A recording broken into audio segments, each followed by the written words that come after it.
Alright, welcome back guys to my review of this week's Ring of Honor TV show for July 28th, 2012.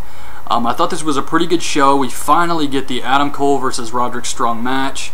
This match has been a spoiler for a long time now, but we finally get it. If you watch the show or have been following the company, I mean, it's been on the website for a long time too. We do have a new television champion, Adam Cole, and we finally have that on television now, so we can progress with that. It's so weird to watch because we know this. I've known this for so long that Cole won the belt, and we still have to watch every week Roderick Strong come out with the title. It's just a really strange thing, but finally Cole is the new TV champion, and we can move forward with that now. But another thing I wanted to mention was this new Davey Richards shoot interview that they have for highspots.com. It's pretty crazy. I mean, he does say a lot of stuff. He says Jim Cornette's outdated and a few other things, and you can watch the trailer for it on the High Spots YouTube channel, and it looks like a really good shoot interview. But it's just kind of crazy that, you know, Davey's going off on Ring of Honor and saying all this stuff about him. I don't know what's going to happen with him. I hear he's supposed to retire next year. I've heard things about he's doing all these other appearances. He's not been booked for Ring of Honor. They got a new internet pay-per-view called Boiling Point. Davey Richards has not been added to that card. So I don't know what's going on with him. But the new pay-per-view should be pretty good. I thought they were just going to go with Death Before Dishonor, but I guess they wanted to do another show before then, so there's supposed to be another Ring of Honor pay-per-view in August. And it could be good. I mean, Eddie Kingston versus Kevin Steen, that should be a good match. They should start building that up, and I'm looking forward to it. I do enjoy the pay-per-views, so that's good news for me. But the show opens up with Rhino with Truth Martini versus Rocco Abruzzi squash match. Plain and simple, Rhino wins after a gore. Tommaso Ciampa comes out. Artie Evans and Nana are begging him off. Ciampa says they think he's stupid. He's acting all crazy. He says, I got a lot of questions and no answers. And he's doing his crazy psychopath gimmick. Truth tells the embassy they should tell him the truth about their deal. So Artie Evans grabs a mic and he blames everything on Nana. He says it was all Nana. So Tommaso Ciampa grabs Nana, hits the Celtic Cross on him, and I guess that's the end of the embassy? I'm not really sure. I mean, they could still do the embassy limited with Artie Evans. The next match is Mike Seidel versus Tommaso Ciampa. So Artie Evans is still in Ciampa's corner for this match. So I assume that maybe they're just going to get rid of Nana. I don't really know what they're going to do with the embassy from this point forward. Maybe they'll have two embassies and Nana will go get somebody and bring them in to fight against Ciampa. They could do something cool with this. But yeah, this has been building up for a while now. So we get Mike Seidel, who is Evan Bourne's brother, versus Ciampa. Not exactly a squash match. I mean, Seidel did get some offense in. However, Ciampa hits Project Ciampa for the win. Then All Night Express comes out. Another really old angle because, I mean, Kenny King was at Destination X. He was on TNA the week of Destination X, and then he's been on there a couple times. So yes, this is all really old stuff that at this point is completely pointless. I mean, having All Night Express do anything on television is pointless with Kenny King gone now.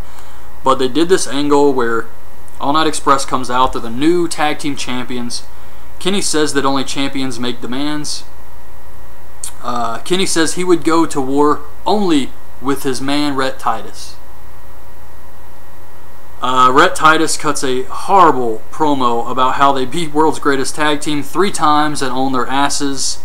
World's Greatest Tag Team comes out. Shelton says that they're not champions and can give them a rematch or just hand over the titles. Kenny King says they can fight right now. Shelton says they will only fight if the belts are on the line. World's Greatest Tag Team attacks them from behind. Shelton brings in a chair.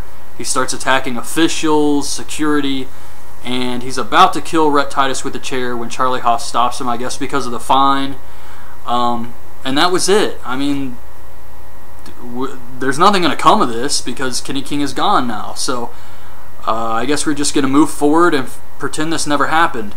They do have 6 teams announced for the new tag team tournament to determine who the new tag team champions are going to be. The only real surprise is Blackout I'm hoping for another couple more surprise teams. I think we got Briscoes, Blackout, Young Bucks, Caprice and Cedric, Bravados, and who am I forgetting here? Oh, the Guardians of Truth. So those are the teams. I made a video a few weeks ago when they announced this tournament, and I said pretty much the same exact teams except for the Blackout. I'm very happy to hear the Bravados are going to be in it. I'm a big fan of the Bravados. I really like those guys. And, I mean, I hope the next two teams are going to be surprises. But, you know, we'll see what happens. It just sucks that they have to do... I mean, I like these tournaments. I like this idea, and I look forward to it. But, you know, it wasn't planned this way. They would have, you know, rather have All Night Express have a run with the belts. But, you know, stuff happens, and at least we get a cool tag team tournament out of the whole thing. So, that is a positive. Inside Ring of Honor... they show a little hype video for Eddie Kingston versus Kevin Steen to build to that. Eddie Edwards and Sarah Del Rey promo on Mike Bennett and Maria. And then we see Maria freaking out. Bennett says he has no problems hitting a woman if Del Rey tries to attack Maria. And then we get the main event, which was Adam Cole versus Roderick Strong for the TV title. This was a really good match. They show how Cole got his title shot. Roderick hits a backbreaker using the top rope cable. Cole gets Roderick in the figure 4, and Michael Elgin comes out. So Truth is telling Elgin to get in the ring. You know, stop it, Elgin, get in there. And Elgin's like conflicted. He's like, oh, what do I do? You know, what do I do? So eventually Cole hits the Florida Key Suplex for the win. New television champion. Elgin didn't do anything. Roderick just lost the belt. So Truth is freaking out, and the first thing I'm thinking is, where the hell was Rhino? He was literally just on the show not 30 minutes ago. Why didn't he come out? When you know, I mean, I understand, but you know what I'm saying? Like, I'm trying to make sense of this, and I just kind of found like something I thought was strange. But when you know Elgin and Roderick Strong are having problems, why would you have Elgin come out? Why not the Guardians of Truth? Why not Rhino? I mean, it was so bizarre to me. I mean, for months now, Elgin and Roderick Strong have been arguing backstage with each other. Roderick calls him Porky. Elgin says he's going to make him bleed his own blood. Stuff like that. And it's just, I don't know. I kind of thought that was a goofball thing to do, have Elgin come out instead. But besides the point, we have a new television champion, Adam Cole. This is very good for Cole. He's going to be a huge star in wrestling, I believe. I think he's got... he does have areas he needs to improve on, like the mic skills and things like that, but I do think he has a ton of potential, and I'm glad he's getting a run with the TV title. Next week, it's going to be the Briscoes versus the Guardians of Truth, the Headbangers, and it's going to be Mike Bennett versus Lance Storm 3. So, should be a really exciting show next week, and I guess with this new internet pay-per-view, Boiling Point, they're going to start building that up. Hopefully we get to see some more Eddie Kingston on Ring of Honor. I do like Eddie Kingston. I think he's awesome. Liked him since CZW. But, yeah, so pretty good episode tonight. We finally got a new TV champion match, and that's it, really. So, hope you guys liked the video. Leave your thoughts on this week's episode in the comments below, and thanks for watching.